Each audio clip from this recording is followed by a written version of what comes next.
This video provides information from the internet, and we do not promote any products or medicines. Always consult a doctor before using any medication. We are not responsible for any side effects or issues resulting from self-medication.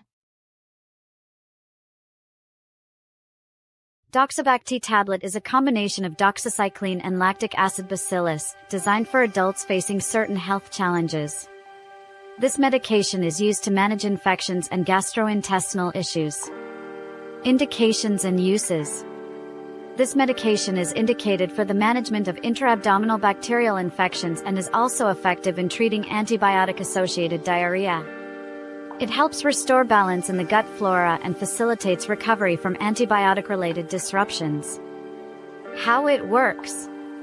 The antibiotic component accumulates in bacteria, inhibiting their protein synthesis, while the probiotic restores gut flora and aids in food breakdown. Directions for use. Take the tablet as prescribed by a healthcare professional.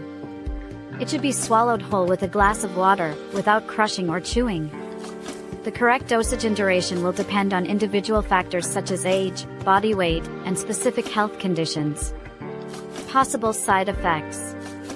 Common side effects may include loss of appetite, nausea, vomiting, diarrhea, rash, light sensitivity, hives, and, in rare cases, hemolytic anemia.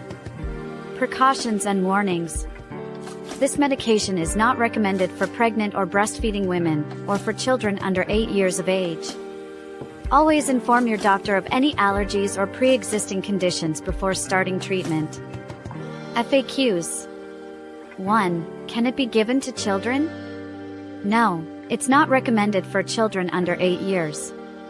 2. What if I forget a dose? Take it as soon as you remember, but skip it if it's close to the next dose. 3. Can I stop taking it? Continue until advised by your doctor. 4. How should it be taken? Swallow it whole with a glass of water. 5. Can it cause vomiting? Yes, it can. Stay hydrated and consult a doctor if it worsens. Thank you for watching. If you have any questions or suggestions, please leave a comment below. Your feedback is appreciated.